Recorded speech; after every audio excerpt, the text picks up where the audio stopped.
हम लोगों ने कल गुरु बीजाणुधानी पढ़ा है ना, मेगा स्पोरेंजियम, और उससे पहले हम लोग पढ़े थे माइक्रो स्पोरेंजियम, लघु बीजाणुधानी। तो लघु बीजाणुधानी से मेल पोलन ग्रेन प्राप्त होगा और गुरु बीजाणुधानी से फीमेल पोलन ग्रेन प्राप्त होगा, है ना। तो यहाँ से दोनों मिल करके जब फर्टिलाइजेशन का काम करेगा तो पोलन ग्रेन का निर्माण हो जाएगा। क्या चीज का? पोलन ग्रेन का निर्माण हो जाएगा। पोलन ग्रेन जब बन जाएगा उसके बाद परागन की क्रिया होगी। तो परागन की क्रिया हम लोगों ने पढ़ा हुआ है, या कल मैंने आपको बताया भी था। किसको कहते हैं परागन? मतलब कि जब इसका मेल परागन की क्रिया हम लोगों ने कल पढ़ा है, ठीक है। ऐसे था कि जैसे पराग कोश से पराग कण निकल कर वर्तिकाग्र यानी स्टिग्मा तक पहुंचने की क्रिया को परागन कहते हैं। क्लियर है? यानी कि मेल एंथर जो होता है, एंथर से लेकर स्टिग्मा तक पहुंचने की क्रिया को परागन कहते हैं। अब पहुंचने के लिए जो होगा ना, तरह तरह के वाहक भाग लेते हैं, जिसको एजेंट कहते हैं। क्या कहते हैं? एजेंट। इसका मतलब होता है वाहक, ठीक है। इसका एक और मतलब होता है वेक्टर। वेक्टर मतलब होता है ढोने वाला। क्या है? ढोने वाला, यानी वाहक, यानी कि एक जगह से दूसरे जगह ले जाने वाला, ठीक है। तो इसमें एजेंट भाग लेते हैं।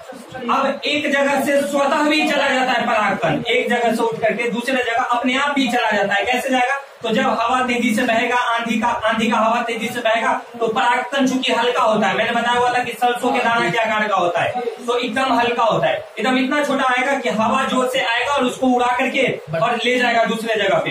अब दूसरे जगह पे जाएगा और अगर फूल के वर्तिकाग्र पर जाकर के जो है स्टिग्मा पर जाकर के अगर गिर जाता है तो वहां से बीज का निर्माण होना शुरू हो जाता है। जैसे वहां पे भ्रूण बनना शुरू हो जाता है, और जब भ्रूण का निर्माण हो जाएगा तो उससे जो है बीज का निर्माण होना शुरू हो जाएगा। तो अब बीज में अभी हमने बताया हुआ था कि बीज के बारे में, कि बीज में भी उसको एक वर्ड है जिसका नाम है सीड डिस्पर्सल। क्या नाम? Seed dispersal. इसके बारे में याद है?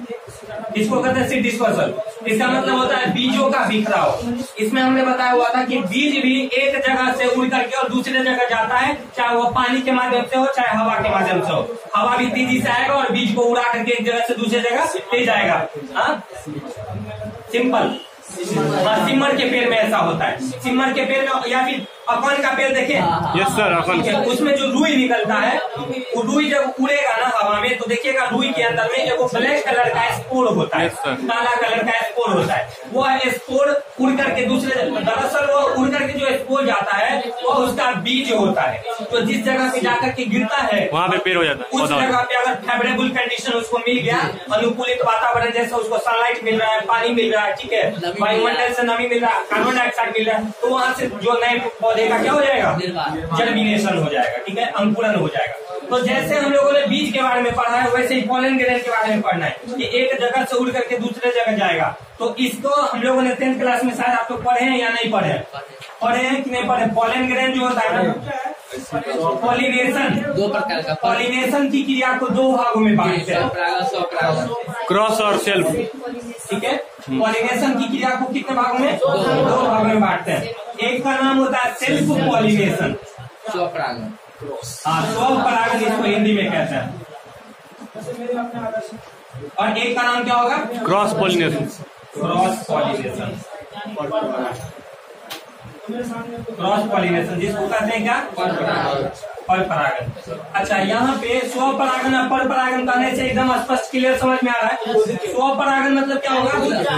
खुद से जाएगा। खुद से कैसे जाएगा? नहीं सर, जिस फूल का फूल में जाएगा, उसी के फूल में जाएगा। जिस फूल का एंथर से जो पोलन ग्रेन निकलेगा, एक ही परागन। जैसे हमने बताया हुआ था फूल के बारे में कि एक फूल में 4 पार्ट होता है, एक फूल में 4 पार्ट होता है। चारों का नाम था, एक का नाम था कैलेक्स, क्या नाम? डिवाइड कर लेते हैं एक बार। एक का नाम क्या था? कोरोला। एक का नाम एंड्रोसियम, और एक का नाम गाइनोसियम। तो इस टाइप के। तो अब मान लीजिए यहाँ पे कि एंथर से एक ही फूल में 4 पार्ट है। अब एंथर से जो पोलन ग्रेन निकलेगा, अगर इसी के एंड्रोसियम से निकला और इसी के गाइनोसियम, एक ही फूल के गाइनोसियम पे इसी फूल के दूसरे पार्ट पर, दूसरे अंग पर, यानी गाइनोसियम पर जाकर के अगर गिरता है और उससे जो फर्टिलाइजेशन का काम होगा तो इसको कहेंगे स्वपरागन, यानी एक ही फूल में। और पर परागन मतलब क्या होगा? कार्य के द्वारा परागन। बाहरी एजेंट के माध्यम से आकर के और परागण की क्रिया होगी। अच्छा, यहाँ पे एक और क्लियर चीज आपको समझना है। एक और बात आपको क्या समझना है कि यहाँ देखिएगा ध्यान से कि स्वपरागण में क्या होता है कि एक ही फूल में गिरा है। अब परपरागण में क्या होगा कि या तो एक पेड़ में और भी बहुत ज्यादा फूल होता है तो दूसरे फूल पे जाकर के गिरेगा, या फिर दूसरे फूल पर जाकर के गिरेगा, या फिर दूसरे पौधा के अपने ही प्रजाति के फूल पर जाकर के गिरेगा। समझ में आया क्या बोले? क्या बोले प्रिंस? दूसरे प्रजाति पे जाके गिरेगा। लेकिन जैसे मान लीजिए अड़हुल का पेड़ है, ठीक है, अड़हुल का, तो अड़हुल के पेड़ में बहुत सारा फूल होगा। तो अगर एक फूल के एंड्रोसियम से पॉलन ग्रेन निकल करके उसी फूल के स्टिग्मा पर अगर गिरेगा तो उसको स्वपरागण कहेंगे। और अगर उसी अड़हुल के फूल से एंड्रोसियम निकलकर दूसरे फूल के अगर दूसरे फूल पर स्टिग्मा पर जाकर के गिरेगा तो उसको परपरागण कहेंगे। या फिर दूसरे अड़हुल के पौधा के फूल पर जाकर के और उसके स्टिग्मा पर जाकर के गिरेगा तो उसको क्या कहेंगे? परपरागण। हाँ, अपने ही प्रजाति के। अब परपरागण को भी दो भागों में बांटा जाता है। कितने भागों में? दो भागों में। एक का नाम होता है बायोटिक एजेंट, मतलब इसको ढोने वाला। एक होता है बायोटिक एजेंट और एक होता है एबायोटिक एजेंट। ठीक है, दोनों का हिंदी समझ लेते हैं। एक का नाम होता है जैविक वाहक। क्या होगा? एक अजैविक। इसका क्या हो जाएगा? अजैविक वाहक।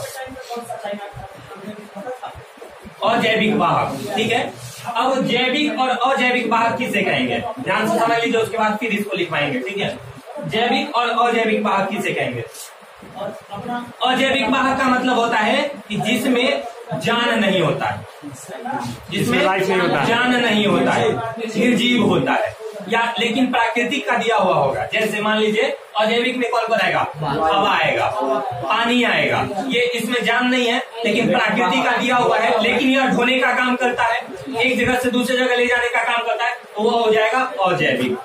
अजैविक क्या हो जाएगा? जिसमें जान होगा, जो सजीव होगा। जैसे पक्षी एक जगह से दूसरी जगह ले जाएगा, है ना, या फिर कोई जानवर ले गया, मनुष्य ले गया, ठीक है, कोई मच्छर बैठा और उसके सूंड में फंस करके और दूसरे स्टिग्मा पर जाकर के बैठा, या फिर मधुमक्खी जो सबसे अच्छा सटीक एग्जाम्पल है मधुमक्खी में क्या होगा कि वो मधुमक्खी जैसे पराग को चूसने के लिए बैठता है वहां पे एंड्रोसियम पे, तो परागकण क्या होता है, उसके जो सूर होता है आगे वाला, उसको प्रोबोसिस कहते हैं। ये वर्ड भी याद रखना है, प्रोबोसिस कहते हैं। प्रोबोसिस मतलब होता है कि मधुमक्खी का सूर, आगे वाला सूर, नुकीला सूर, तो प्रोबोसिस। तो जैसे ही मच्छर या मधुमक्खी एंड्रोसियम पे बैठेगा तो प्रोबोसिस में चिपक जाएगा, ठीक है। और जब दूसरे फूल के स्टिग्मा पर जाकर के बैठेगा तो वहां पे क्या होगा, वहां पे से भी रस चूसने के लिए बैठेगा, तो वहां क्या करेगा कि अपना उसमें गिर जाएगा, गिरेगा तो फर्टिलाइजेशन हो जाएगा। तो इसी चीज को लिखना है, ठीक है। लिखिए, ऊपर में लिखिए पॉलिनेशन, परागन।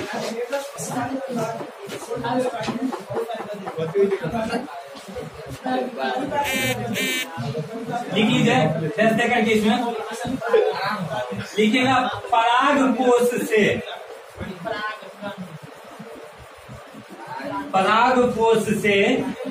परागकण,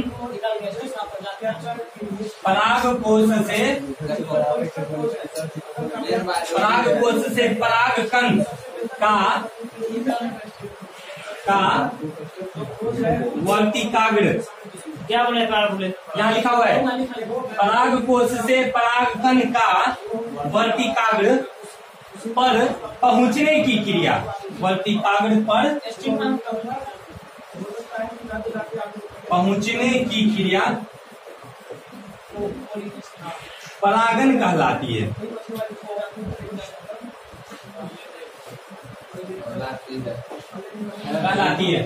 परागकोश से परागकण का वर्तिकाग्र पर पहुंचने की क्रिया परागन कहलाती है। पैराग्राफ चेंज करके लिखेगा टाइप्स ऑफ पॉलिनेशन, परागकण के प्रकार, परागन के प्रकार, परागन के प्रकार, परागन के प्रकार। डैश देकर लिखिएगा यह दो प्रकार का होता है। इसी में परागन के प्रकार, इसी में लिखेगा परागन दो प्रकार का होता है, या लिख सकते हैं आप यह दो प्रकार का होता है, यह दो प्रकार का होता है। वहां पे 2 अंकों वाली 2 नहीं लिखना है, 2 लिखना है शब्दों में। 2 नहीं लिखे, 2 लिखे हैं। जो लिखी थी उसको बता दिए हैं, आपसे नहीं बोले। यह दो प्रकार का होता है। एक नंबर में लिखिए, यह दो प्रकार का होता है। एक नंबर में लिखिएगा सेल्फ पॉलिनेशन,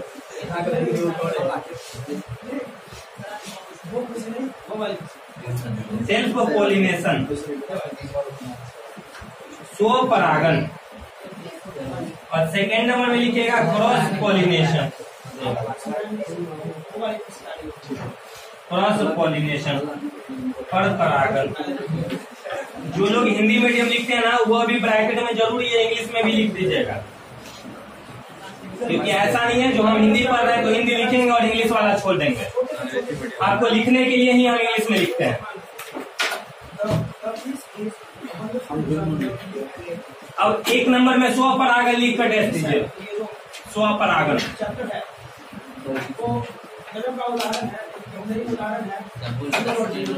स्वपरागन,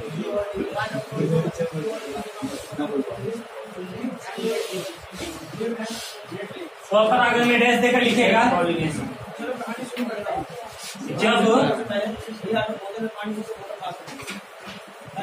जब एक फूल के, जब एक फूल के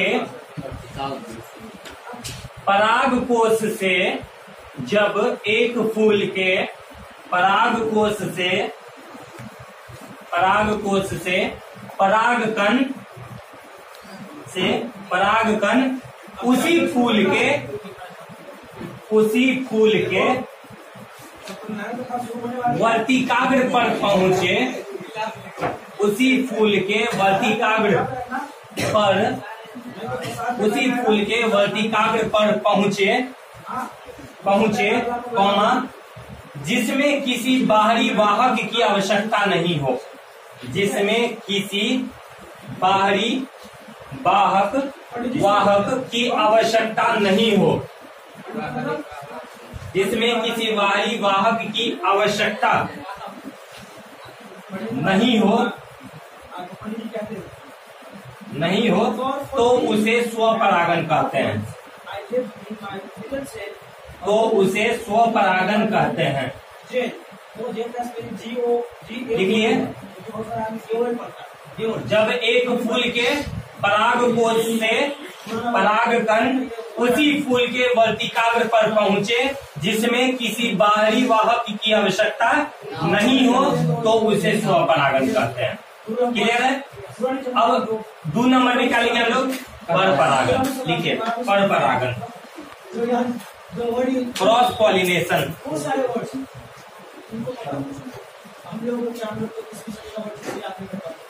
क्रॉस पॉलिनेशन, परपरागन।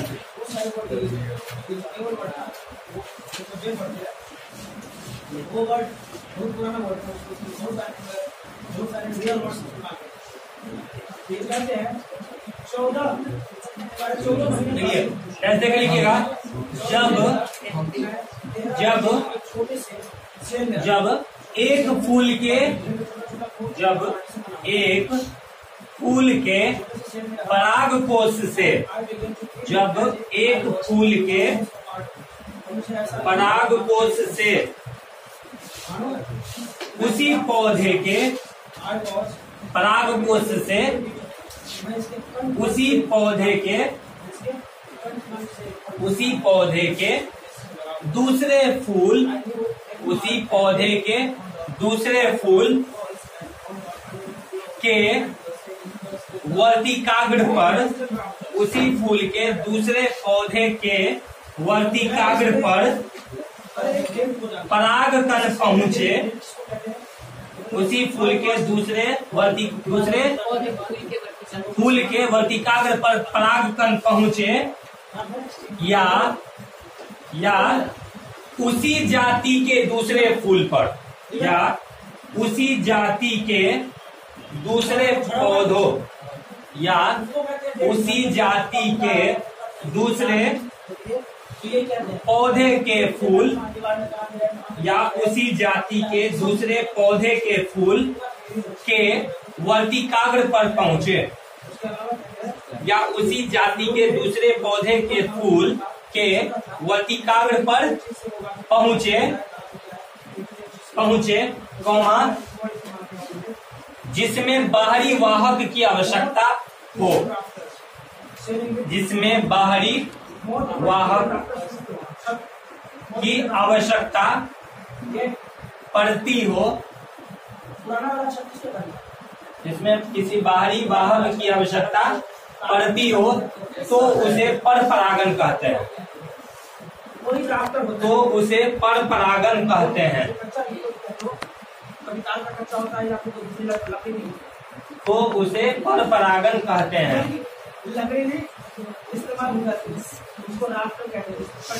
पैराग्राफ चेंज करके लिखेगा, इस क्रिया में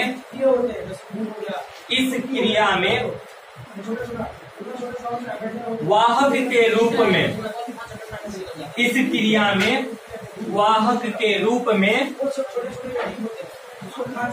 इस क्रिया में वाहक के रूप में हवा कौमा पानी, हवा कौमा पानी कौमा जानवर कौमा पक्षी इत्यादि आते हैं। हवा कौमा जल कौमा पक्षी कौमा जानवर इत्यादि आते हैं, इत्यादि आते हैं।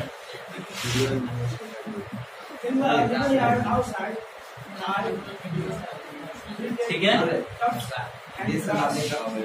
अब लिखिएगा पैराग्राफ चेंज करके,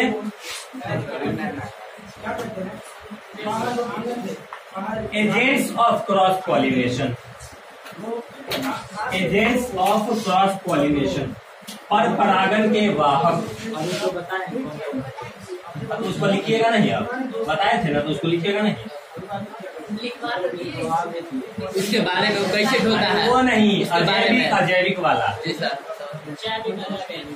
वो तो लिख पे किए।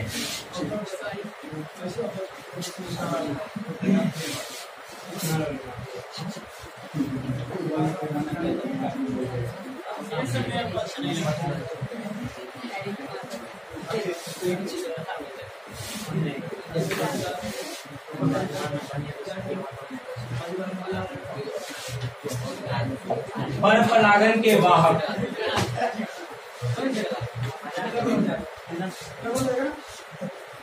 पर परागन के वाहक, इसको दो भाग में डिवाइड कर लीजिएगा। ठीक है,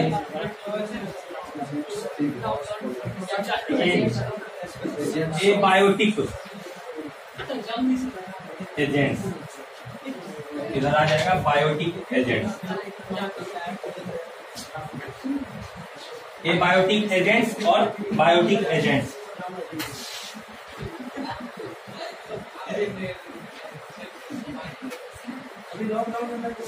और जैविक वाहक,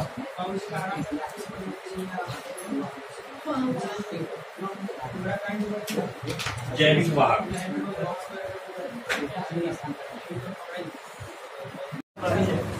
हाँ मिल जाएगा, आज शाम में डाल देंगे।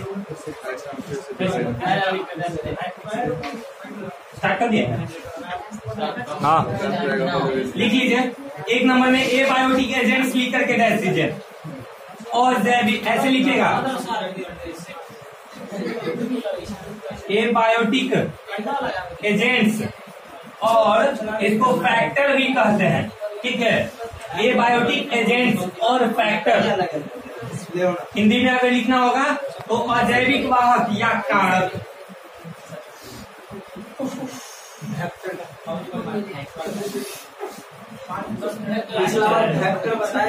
फैक्टर अजैविक वाहक या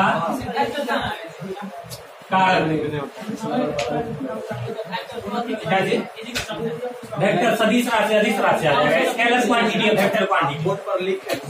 आज फैक्टर आप लिख रहे हैं, देख लीजिएगा। इतना भी दिमाग कमजोर नहीं है भाई। ठीक है, हम ले लेंगे बोर्ड। तुम्हारा ध्यान फिजिक्स पर रहा। अभी कमजोर नहीं है, कमजोर रहते तो पढ़ाने नहीं आता। लिखे हैं क्या? बोर्ड पर आके वीडियो में देख लीजिए। तो सुनने में दिक्कत, फैक्टर बोले होंगे तो आप। अच्छा ठीक है, देख लेंगे। ऐसा होगा तो उसको कट के हटा ले लो, चाहे किसी अलग टॉपिक का बता दीजिए। एबायोटिक एजेंट्स और फैक्टर। ठीक है, चलिए डैश देकर के लिख लीजिए। इसमें बोलिए, लिखिएगा वैसा वाहक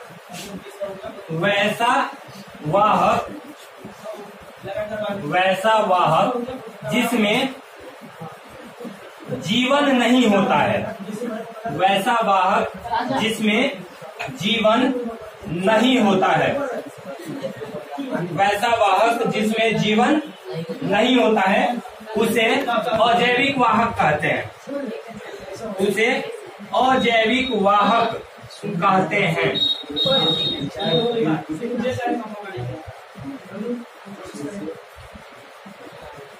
उसे अजैविक वाहक कहते हैं।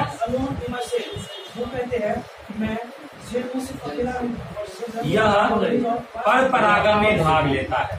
यह परपरागन में भाग लेता है। इसी में लिखे ना, यह परपरागन में भाग लेता है। यह परपरागन में भाग लेता है। अब पैराग्राफ चेंज करके लिखिएगा।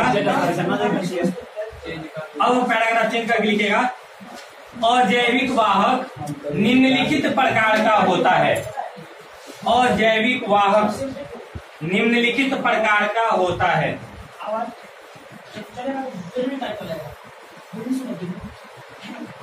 अजैविक वाहक निम्नलिखित प्रकार का होता है। निम्नलिखित प्रकार का होता है। एक नंबर में लिखिएगा, पहला नंबर कौन कौन आएगा? अजैविक में वायु सबसे पहला नंबर। विंड्स, पंच तत्व। विंड्स पहला नंबर लिखिए, विंड्स। पंच तत्व। हवा के द्वारा परागन की क्रिया कहलाना एनिमोफिली कहलाता है। आज सुनेंगे, कल जैसे जैसे पढ़ाएंगे वैसे वैसे न सुनते जाइएगा। और एनिमोफिली हवा, वायु। एयर मतलब होता है हवा, विंड्स मतलब वायु, दोनों एक ही प्रायवाची शब्द है। ऐसे 7th क्लास में साइंस में स्कूल में पढ़ाए थे कि विंड्स किसको कहते हैं। तो जब हवा धीरे धीरे बह रही होती है तो उसे विंड्स कहते हैं, और जब हवा तेजी से बहती है उसको आंधी कहते हैं, जिसको इंग्लिश में स्टॉर्म कहते हैं। Wine winds on storm chapter था, है उसमें विंड्स स्टॉर्म वाला चैप्टर है साइंस में। लिख लीजिए विंड्स और एनिमोफिली। डैश देकर इसका परिभाषा लिखिएगा, डिफिनेशन। ठीक है, जिस फूल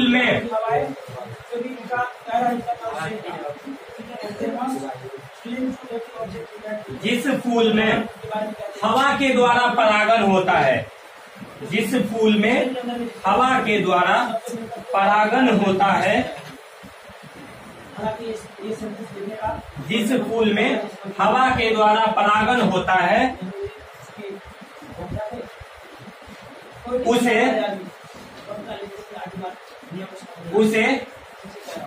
एनिमोफिलस फ्लावर कहते हैं। उसे एनिमोफिलस फ्लावर कहते हैं। जिस फूल में हवा के द्वारा परागन होता है उसे एनिमोफिलस फ्लावर कहते हैं। उसे एनिमोफिलस फ्लावर कहते हैं। तथा इसमें होने वाले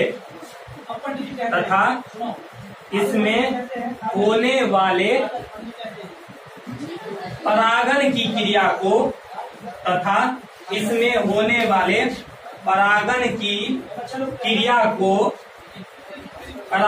क्रिया को एनीमोफिली कहते हैं। इसमें होने वाली परागन की क्रिया को एनीमोफिली कहते हैं। मतलब जिस फूल में हवा के द्वारा परागन की क्रिया होगा उस फूल को क्या कहेंगे? एनीमोफिलस फ्लावर कहेंगे। जिस फूल में होगा उस फूल को कहेंगे। अब ऐसी प्रक्रिया को कहेंगे एनीमोफिली। ठीक है, अब फूल को ये एनीमोफिलस फ्लावर कहेंगे। इसका एग्जाम्पल लिख लीजिए। एग्जाम्पल लिख लीजिए जैसे कल खुला हुआ है परसों बंद रहेगा। एग्जाम्पल लिख लीजिए जैसे कल परसों परसों भी खुला हुआ है। जैसे सनफ्लावर, जैसे सनफ्लावर मेज etc. मक्का, सनफ्लावर कॉमा मेज etc. ठीक है, ध्यान दीजिए।